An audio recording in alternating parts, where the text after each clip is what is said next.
Cabinet വാർത്തകൾ നിങ്ങൾക്കായി അവതരിപ്പിക്കുന്നത് Caritas hospital, Kottayam. Caritas hospital, best health care providers in central Travancore. നമസ്കാരം, ഞാൻ ശാലിനി. പ്രധാന വാർത്തകൾ.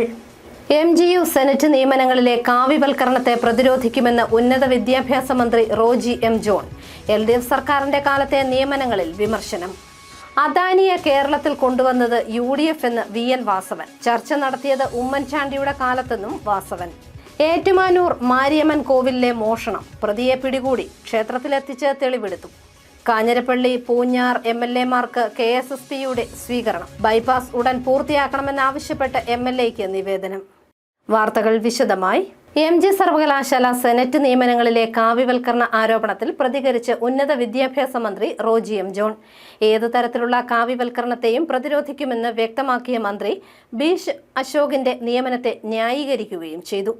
MG സർവകലാശാല സെനറ്റ് നിയമനങ്ങളിൽ പ്രതികരിച്ച് ഉന്നത വിദ്യാഭ്യാസ മന്ത്രി റോജി എം ജോൺ വിദ്യാഭ്യാസ രംഗത്തെ കാവ്യവൽക്കരണത്തോടെ യോജിക്കില്ലെന്നും ഏതു തരത്തിലുള്ള കാവ്യവൽക്കരണം ഉണ്ടായാലും അതിനെ പ്രതിരോധിക്കുമെന്നും മന്ത്രി പറഞ്ഞു. വിദ്യാഭ്യാസ രംഗത്തെ കാവ്യവൽക്കരണത്തോട് ഒരു കാരണവശാലും ഈ സർക്കാർ യോജിക്കുന്നില്ല. അത് നമ്മൾ തുടക്കം മുതൽ പറഞ്ഞിട്ടുള്ളതാണ്, നേരത്തെയും പറഞ്ഞിട്ടുള്ളതാണ്. അതുതന്നെയാണ് നമ്മുടെ നിലപാട്. അതിനകത്ത് ഒരു മാറ്റവുമില്ല. ഏത് തരത്തിലുള്ള കാവ്യവൽക്കരണം ഉണ്ടായാലും അതിനെ പ്രതിരോധിക്കുവാനായിട്ടുള്ള എല്ലാ ശ്രമവും സർക്കാരിന്റെ ഭാഗത്തു നിന്നുണ്ടാവും.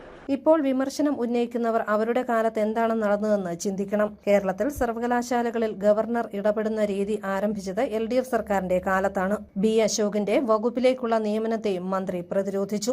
IAS IPS ഉദ്യോഗസ്ഥരെ ഏത് സ്ഥാനത്ത് നിയമിക്കണമെന്നത് സർക്കാരിന്റെ അവകാശമാണ്. കഴിഞ്ഞ സർക്കാരിന് അനഭിമതരായ ആളുകളെ ഈ സർക്കാർ നിയമിക്കരുത് എന്ന് പറയുന്നവർ ഏത് ലോകത്താണ് ജീവിക്കുന്നതെന്നും മന്ത്രി റോജി എം ജോൺ ചോദിച്ചു. ഇപ്പോ ഒരു ഗവൺമെന്റ് അധികാരത്തിൽ വന്നതിന് ശേഷം ആ ഗവൺമെന്റ് IAS-കാരെ IPS-കാരെ ഏത് സ്ഥാനത്ത് നിയമിക്കണമെന്നുള്ളത് ആ ഗവൺമെന്റിന്റെ പ്രോഗേറ്റീവാണ്. CPM-ന് അല്ലെങ്കിൽ കഴിഞ്ഞ ഗവൺമെന്റിന് അനഭിമതരായിരുന്ന ആളുകളെ ഈ ഗവൺമെന്റ് ഒരു സ്ഥാനത്ത് വയ്ക്കാൻ പാടില്ല എന്ന് അവർ പറഞ്ഞാൽ അവർ ഏത് ലോകത്താണ് ജീവിക്കുന്നത്? News bureau, Kottayam. അദാനിയെ കേരളത്തിലേക്ക് കൊണ്ടുവന്നത് LDF ആണെന്ന രാഹുൽ ഗാന്ധിയുടെ പ്രസ്താവനയ്ക്കെതിരെ മുൻ മന്ത്രി VN വാസവൻ. ഉമ്മൻചാണ്ടി സർക്കാരിന്റെ കാലത്താണ് അദാനിയുമായി ചർച്ച നടത്തിയതെന്ന് VN വാസവൻ പറഞ്ഞു. അദാനിയെ കേരളത്തിലേക്ക് കൊണ്ടുവന്നത് LDF സർക്കാരാണെന്ന രാഹുൽ ഗാന്ധിയുടെ പ്രസ്താവന അടിസ്ഥാനരഹിതമാണെന്ന് മുൻ മന്ത്രി VN വാസവൻ. ഉമ്മൻചാണ്ടി സർക്കാരാണ് അക്കാലത്ത് അദാനിയുമായി ചർച്ച നടത്തിയതെന്നും VN വാസവൻ പറഞ്ഞു. കേരളത്തിൽ അദാനിയെ കൊണ്ടുവന്നത് LDF ഗവൺമെന്റാണ് എന്ന കാര്യത്തിൽ അദ്ദേഹത്തിന്റെ പരാമർശം അത് തികച്ചും അവാസ്തവമായ കാര്യമാണ്, അടിസ്ഥാനരഹിതമായ കാര്യമാണ്. കേരളത്തിൽ അദാനിയെ കൊണ്ടുവന്നത് 2015 ഉമ്മൻചാണ്ടി ഗവൺമെന്റ് ആയിരുന്നു. വിഴിഞ്ഞുമായി ബന്ധപ്പെട്ട കരാറിൽ അന്നത്തെ കോൺഗ്രസ് നേതൃത്വം ധിക്കരിച്ചുകൊണ്ട് തന്നെ കരാറുണ്ടാക്കി. ആ കരാറിന്റെ ഉള്ളടക്കത്തെ അന്ന് ഞങ്ങൾ എതിർത്തിരുന്നതാണ്. കരാർ വിഴിഞ്ഞം നടക്കണം, അതേസമയത്ത് കരാറിന്റെ ഉള്ളടക്കത്തെ സംബന്ധിച്ചോളം അത് നമുക്ക് 45-ന് ശേഷം മാത്രമേ റിട്ടേൺ ഉണ്ടാവുള്ളൂ. നീണ്ട 17 വർഷങ്ങൾ പിന്നീട് നമ്മൾ ലാഭിച്ചെടുത്തുകൊണ്ട് ഇപ്പോഴത്തെ LDF ഗവൺമെന്റ് ഞങ്ങൾ കൺസെഷനുമായി ഉണ്ടാക്കിയിട്ട് പുതുക്കിയ എഗ്രിമെന്റ് അനുസരിച്ച് 2, 3, 4 ഘട്ടം 2028 തീരുവന്റെ ഉദ്ഘാടനം കഴിഞ്ഞ മുഖ്യമന്ത്രി നിർവഹിക്കുകയും ചെയ്തു. അപ്പോൾ അന്ന് അദാനിയെ വിളിച്ചുകൊണ്ട് വന്നത് യഥാർത്ഥത്തിൽ UDF ഗവൺമെന്റാണ്, ഉമ്മൻചാണ്ടിയുടെ കാലം, LDF ഗവൺമെന്റ് അല്ല. മുഖ്യമന്ത്രിയാകുന്നതിന് മുൻപ് VD സതീശൻ ചാർട്ടർ ചെയ്ത വിമാനത്തിൽ മംഗലാപുരത്തിന് പോയത് എന്തിനാണെന്നും വ്യക്തമാക്കണം. വിമാനത്തിൽ സതീശനും അദാനി ഗ്രൂപ്പിന്റെ പ്രതിനിധിയും മാത്രമേ ഉണ്ടായിരുന്നുള്ളൂ എന്നും VN വാസവൻ പറഞ്ഞു. News bureau, Kottayam. ഏറ്റുമാനൂരിൽ ക്ഷേത്രങ്ങൾ കേന്ദ്രീകരിച്ചുള്ള മോഷണങ്ങൾ വർദ്ധിക്കുന്നു. ഏറ്റുമാനൂർ മാരിയമ്മൻ കോവിൽ ക്ഷേത്രത്തിൽ മോഷണം നടത്തിയ പ്രതിയെ പോലീസ് പിടികൂടി. പോലീസ് സ്റ്റേഷന് സമീപമുള്ള ശ്രീ അഗ്നിഭൈരവ നാഗയക്ഷി ദേവസ്ഥാനത്തിലും മോഷണം നടന്നിരുന്നു. ഏതാനും ആഴ്ചകൾക്ക് മുൻപ് ഏറ്റുമാനൂർ മഹാദേവ ക്ഷേത്രത്തിന് സമീപമുള്ള അന്തിമഹാകാളൻ കാവിലും സമീപത്തെ കുടുംബക്ഷേത്രത്തിലുമെല്ലാം മോഷണം നടന്നിരുന്നു. ഏറ്റുമാനൂരിൽ ക്ഷേത്രങ്ങൾ കേന്ദ്രീകരിച്ചുള്ള മോഷണങ്ങൾ പെരുകുന്നു. മാരിയമ്മൻ കോവിലിൽ ഞായറാഴ്ച പുലർച്ചെയാണ് മോഷണം നടന്നത്. മോഷ്ടാവിന്റെ CCTV ദൃശ്യം ലഭിച്ചിരുന്നു.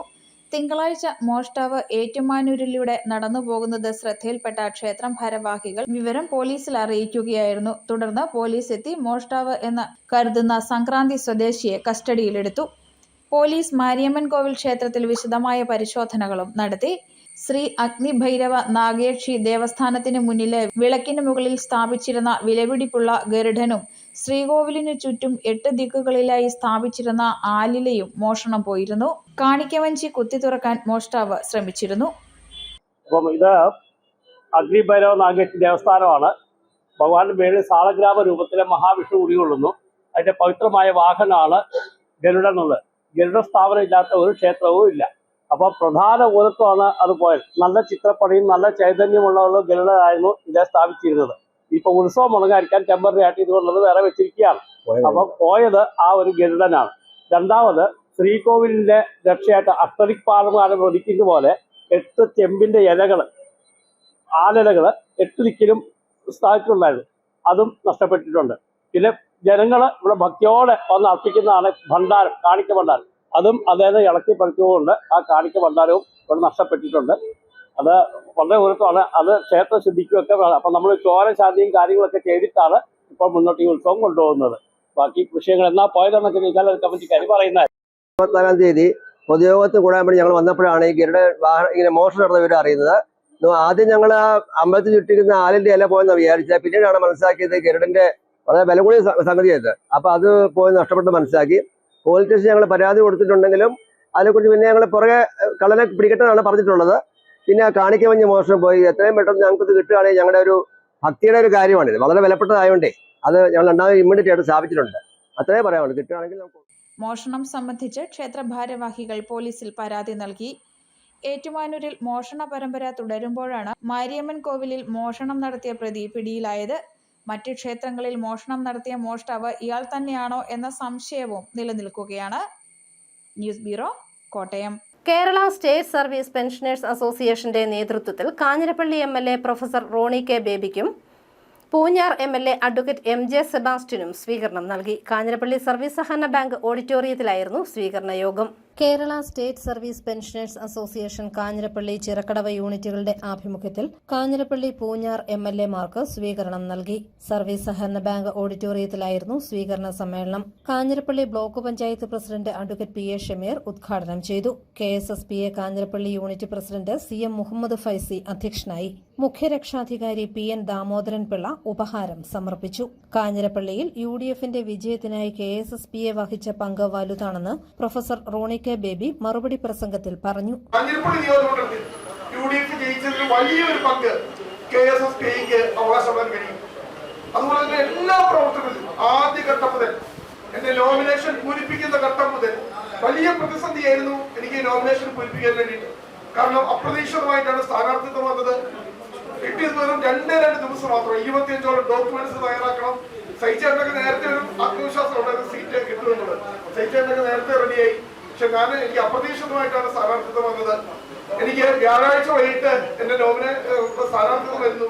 വെള്ളിയാഴ്ച അവിടെ പെരുന്നാളായിരുന്നു. ഞായറാഴ്ച അവധിയാണ്. തിങ്കളാഴ്ച നോമിനേഷൻ. ഒറ്റ ദിവസം ഉണ്ടെന്ന് ശനിയാഴ്ച ദിവസം എനിക്ക് വേണ്ടി ഈ രേഖകൾ മുഴുവൻ സംഘടിപ്പിച്ചു തരുവാൻ വേണ്ടി നിന്നത് KSSPയുടെ നമ്മുടെ പ്രവർത്തകരാണ്. ജൽജീവൻ മിഷൻ പദ്ധതിയിൽ കടുത്ത അഴിമതി നടന്നതായി അഡ്വക്കേറ്റ് MJ സെബാസ്റ്റ്യൻ പറഞ്ഞു. അഴിമതിക്ക് എവിടെയെങ്കിലും പ്രാക്ടിക്കലായി ചെയ്യാൻ പറ്റുന്ന പ്രോജക്റ്റ് ഉണ്ടോ അതിൻ്റെ അകത്ത് അവരെ പൈസ എടുത്ത് കടം മുടക്കി. അതിന്റെ ഏക തെളിവാണ് ജൽജീവൻ മിഷൻ. അതിഭയങ്കരമായ അഴിമതിയായിട്ട് നടന്നത്. കാരണം കേരളത്തിൽ 40,000 കോടി രൂപയുടെ പ്രോജക്റ്റാണ്. 20,000 കോടി രൂപ സ്റ്റേറ്റ് ഗവൺമെന്റ്, 20,000 കോടി രൂപ സെൻട്രൽ ഗവൺമെന്റ്.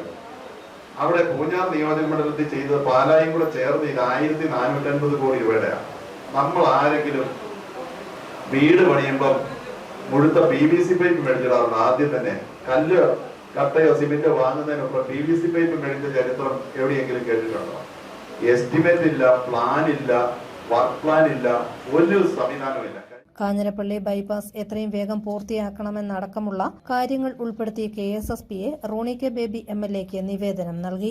ജില്ലാ പഞ്ചായത്ത് അംഗം advocate Abhilash Chandran, DCC general secretary Prakash Pulikkan, KSSPA Kottayam ജില്ലാ president PJ Antony, Joseph Mathew, VR Mohanpillai തുടങ്ങിയവർ പങ്കെടുത്തു. News bureau, Kanjirappally. ഇന്ധന വില വർധനയിൽ പ്രതിഷേധവുമായി ജനാധിപത്യ മഹിളാ അസോസിയേഷൻ കോട്ടയത്ത് അസോസിയേഷന്റെ നേതൃത്വത്തിൽ ഹെഡ് പോസ്റ്റ് ഓഫീസിലേക്ക് മാർച്ച് നടത്തി. ഇന്ധനവില വർധനയിലും വിലക്കയറ്റത്തിലും പ്രതിഷേധവുമായി ജനാധിപത്യ മഹിളാ അസോസിയേഷന്റെ നേതൃത്വത്തിൽ കോട്ടയം ഹെഡ് പോസ്റ്റ് ഓഫീസിലേക്ക് മാർച്ച് നടത്തി. പ്രതികൂല കാലാവസ്ഥയിലും 100 കണക്കിന് പ്രവർത്തകർ മാർച്ചിൽ പങ്കെടുത്തു.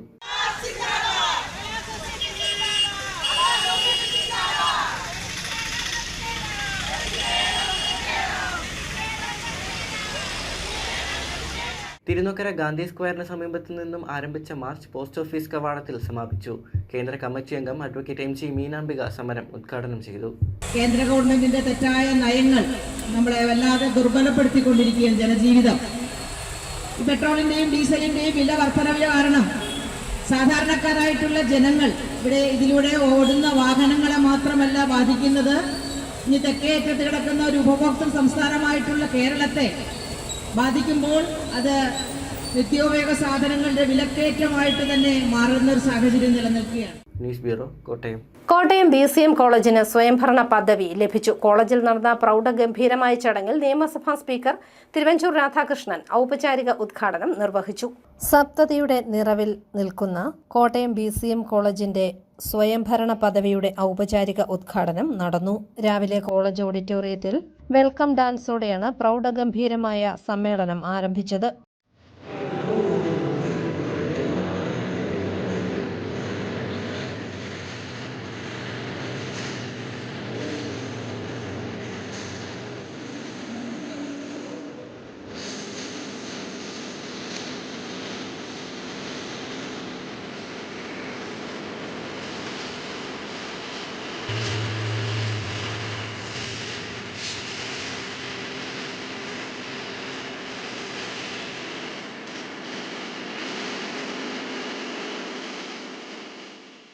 കേരള നിയമസഭാ സ്പീക്കർ തിരുവഞ്ചൂർ രാധാകൃഷ്ണൻ യോഗം ഉദ്ഘാടനം ചെയ്തു. കേരളത്തിലെ കുട്ടികൾക്ക് ഇവിടെ തന്നെ പഠിക്കുന്നതിനുള്ള സാഹചര്യം ഉണ്ടാകണമെന്ന് തിരുവഞ്ചൂർ രാധാകൃഷ്ണൻ പറഞ്ഞു.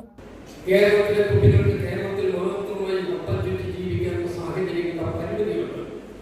അപ്പോൾ നമുക്ക് ഇന്ത്യയൊട്ടാകെയും ലോകത്തിന്റെ വിവിധ ഭാഗങ്ങളിൽ നമ്മുടെ കുട്ടികൾ ഉയർന്നു നിൽക്കുന്നതിനാണ് വേഗത്തിൽ മാറ്റമുണ്ടായിക്കൊണ്ടിരിക്കുന്ന കേരള വിദ്യാഭ്യാസമാണ്. വിദേശ സർവകലാശാലകൾ നമ്മളോട് കോമ്പീറ്റ് ചെയ്യുന്നതിന് വേണ്ടി എത്തിയിട്ടുണ്ട്. അവർക്ക് നമ്മളെക്കാൾ മെച്ചപ്പെട്ട വിദ്യാഭ്യാസം കൊടുക്കാൻ പറ്റിയേക്കുമെന്നുള്ള ധാരണയാണ് നമ്മുടെ നാട്ടിൽ നിന്ന് കുട്ടികൾ അങ്ങോട്ട് പോകാൻ കാരണം.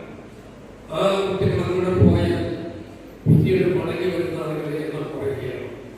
അപ്പോൾ ബ്രെയിൻ ഡ്രൈവ് നടക്കുകയാണ്. അത് വരാതിരിക്കണമെന്നുണ്ടെങ്കിൽ അവരെ വേണ്ട വിധത്തിൽ അക്കോമഡേറ്റ് ചെയ്യുവാൻ നമ്മുടെ നാടിന് കഴിയും. അവർക്ക് ആവശ്യമായിട്ടുള്ള ബുദ്ധിപരമായ നേതൃത്വം കൊടുക്കാൻ നമ്മുടെ നാടിന് കഴിയും. കോട്ടയം ആർച്ച് ബിഷപ്പ് മാർ മാത്യു മൂലക്കാട്ട് അധ്യക്ഷനായി. BCM ഈവനിംഗ് അക്കാദമിയുടെ ഉദ്ഘാടനവും മുഖ്യപ്രഭാഷണവും ഉന്നത വിദ്യാഭ്യാസ മന്ത്രി റോജി M. ജോൺ നിർവഹിച്ചു. മാറുന്ന കാലഘട്ടത്തിനനുസരിച്ച് വിദ്യാഭ്യാസ രംഗത്തും മാറ്റമുണ്ടാകണമെന്ന് മന്ത്രി റോജി M. ജോൺ പറഞ്ഞു. കാലം മാറുന്നത് അതിന്റെ വേഗതയാണ്. നമ്മുടെ കയ്യിലിരിക്കുന്ന മൊബൈൽ ഫോണിലെ സോഫ്റ്റ്വെയർ മാറുന്ന വേഗതയിൽ ഇന്ന് കാലം മാറിക്കൊണ്ടിരിക്കുകയാണ്. ആ മാറുന്ന കാലത്തിന്റെ അനുസൃതമായ മാറ്റങ്ങൾ നമുക്ക് വിദ്യാഭ്യാസ പ്രക്രിയയിൽ കൊണ്ടുവരാൻ സാധിച്ചില്ലെങ്കിൽ ഒരു തലമുറ തന്നെ നമ്മുടെ നാടിനെ ഉപേക്ഷിച്ച് വിദേശ രാജ്യങ്ങളിലേക്ക് കടന്നു പോകുന്ന ഒരു സ്ഥിതിയാണ്. BCM college manager father Abraham Parambil, Mar Joseph Pandarasseril, Geevarghese Mar Aprem തുടങ്ങിയവർ ചടങ്ങിൽ പങ്കെടുത്തു. News bureau, Kottayam. Pala Kottaramattam river view ബ്രിഡ്ജിന്റെ നിർമ്മാണം നിലച്ചിട്ട് 8 വർഷങ്ങൾ. ആം ആദ്മി പാർട്ടിയുടെ നേതൃത്വത്തിൽ പാലത്തിൽ റീത്ത് വെച്ച് പ്രതിഷേധിച്ചു. പാലാ ടൗൺ വികസനത്തിന്റെ ഭാഗമായി മിനിസിലാറിന് സമാന്തരമായി വിഭാവനം ചെയ്ത river view bridge road Kottaramattam വരെ നിർമ്മിക്കുന്ന പണി 2018 ജൂൺ 8 നിർമ്മാണ ഉദ്ഘാടനം നടത്തി പണി ആരംഭിച്ചിട്ടും 8 വർഷങ്ങളായി നിശ്ചലാവസ്ഥയിൽ ഇട്ടിരിക്കുന്നതിൽ ആം ആദ്മി പാർട്ടിയുടെ നേതൃത്വത്തിൽ റീത്ത് വെച്ച് പ്രതിഷേധിച്ചു. ടൗണിലെ വാഹന ഗതാഗത തിരക്ക് ഒഴിവാക്കി മിനിസിലാറിന്റെ സൗന്ദര്യം ആസ്വദിച്ച് കൊട്ടാരമറ്റം വരെ യാത്ര സൗകര്യമാക്കുവാൻ ആരംഭിച്ച റിവർ വ്യൂ റോഡിന്റെ 2ാം ഘട്ടം പണി പാലം പൂർത്തിയായെങ്കിലും തുടക്കവും ഒടുക്കവും പൂർത്തിയാക്കുവാൻ സാധിച്ചിട്ടില്ല. 8 വർഷമായി പാലം പണി നിശ്ചലാവസ്ഥയിലാണ്. പാലയുടെ അഭിമാന പദ്ധതി എന്ന് കൊട്ടിഘോഷിക്കപ്പെട്ട ഈ പദ്ധതി എത്രയും വേഗം പൂർത്തീകരിക്കണമെന്നാവശ്യപ്പെട്ട് ആം ആദ്മി നിയോജകമണ്ഡലം കമ്മിറ്റി പ്രതിഷേധ യോഗവും സംഘടിപ്പിച്ചു. നിയോജകമണ്ഡലം പ്രസിഡന്റ് ജേക്കബ് തോപ്പിൽ ഉദ്ഘാടനം നിർവഹിച്ചു. മുനിസിപ്പൽ മണ്ഡലം പ്രസിഡന്റ് ജോയി കളരിക്കൽ, advocate Roni Nedumpallil, Raju Thanikkal, advocate Jose ചന്ദ്രത്തിൽ, Jayesh P George തുടങ്ങിയവർ പ്രസംഗിച്ചു. News bureau, Pala. Kerala NGO union 63ാം സംസ്ഥാന സമ്മേളനം ജൂൺ 11 മുതൽ 13 വരെ കോട്ടയം മാമൻ മാപ്പിള ഹാളിൽ നടക്കും. 11 വൈകുന്നേരം 4:30 നടക്കുന്ന പൊതുസമ്മേളനം പിണറായി വിജയൻ ഉദ്ഘാടനം ചെയ്യും. പ്രതിനിധി സമ്മേളനം, സെമിനാർ, സുഹൃത്ത് സമ്മേളനം തുടങ്ങിയവയെല്ലാം സംസ്ഥാന സമ്മേളനത്തിന്റെ ഭാഗമായി നടക്കുമെന്ന് ഭാരവാഹികൾ കോട്ടയത്ത് അറിയിച്ചു. വാർത്താ സമ്മേളനത്തിൽ chairman VN Vasavan, president MA Ajith Kumar, general secretary MV Sasidharan തുടങ്ങിയവർ പങ്കെടുത്തു. 11-ാം തീയതി രാവിലെ സംഘടനയുടെ സംസ്ഥാന പ്രസിഡന്റ് ശ്രീ അജിത്ത് പതാക ഉയർത്തുന്നതോടുകൂടി പ്രതിനിധി സമ്മേളനത്തിന്റെ പ്രദേശത്ത് ആദ്യത്തെ അവരുടെ കൗൺസിൽ യോഗം ആരംഭിക്കും. ഉച്ച കഴിഞ്ഞ് സിവിൽ സ്റ്റേഷൻ പരിസരത്ത് നിന്ന് സമീപ ജില്ലകളിലെ ജീവനക്കാരെ കൂടി ഉൾപ്പെടുത്തി 10,000-ലേറെ ആളുകൾ പങ്കെടുക്കുന്ന ഒരു പ്രകടനം തിരുനക്കര മൈതാനത്തേക്ക് എത്തിച്ചേരും. 3:30 മണിക്ക് പ്രകടനം ആരംഭിക്കും. 4:30 മണിയോടുകൂടി ബഹുമാനപ്പെട്ട പ്രതിപക്ഷ നേതാവ് പിണറായി വിജയൻ ആ റാലി തിരുനക്കര മൈതാനത്ത് ഉദ്ഘാടനം ചെയ്യും. ആ റാലിയിൽ നമ്മുടെ ബഹുമാന്യ Kerala Congress chairman Shri Jose K Mani MP, അതേപോലെ തന്നെ മറ്റ് കേരളത്തിലെ ഇടതുപക്ഷ പ്രസ്ഥാനത്തിന്റെ സമുന്നതരായ നേതാക്കളൊക്കെ പങ്കെടുക്കുന്ന പേരുകൾ തന്നിട്ടുണ്ട്. അങ്ങനെ പൊതുസമ്മേളനം 11-ാം തീയതി സായാഹ്നത്തിൽ നടക്കും. പ്രധാന വാർത്തകൾ ഒരിക്കൽ കൂടി. MGU സെനറ്റ് നിയമനങ്ങളിലെ കാവ്യവൽക്കരണത്തെ പ്രതിരോധിക്കുമെന്ന് ഉന്നത വിദ്യാഭ്യാസ മന്ത്രി റോജി M. ജോൺ. LDF സർക്കാരിന്റെ കാലത്തെ നിയമനങ്ങളിൽ വിമർശനം. അദാനിയെ കേരളത്തിൽ കൊണ്ടുവന്നത് UDF എന്ന് VN വാസവൻ. ചർച്ച നടത്തിയത് ഉമ്മൻചാണ്ടിയുടെ കാലത്തെന്നും വാസവൻ. ഏറ്റുമാനൂർ മാരിയമ്മൻ കോവിലിലെ മോഷണം. പ്രതിയെ പിടികൂടി. ക്ഷേത്രത്തിലെത്തിച്ച് തെളിവെടുത്തു. കാഞ്ഞിരപ്പള്ളി പൂഞ്ഞാർ MLA-മാർക്ക് KSSP-യുടെ സ്വീകരണം. ബൈപ്പാസ് ഉടൻ പൂർത്തിയാക്കണമെന്നാവശ്യപ്പെട്ട് MLA-ക്ക് നിവേദനം. ഈ ബുള്ളറ്റിൻ പൂർണ്ണമാകുന്നു. നമസ്കാരം.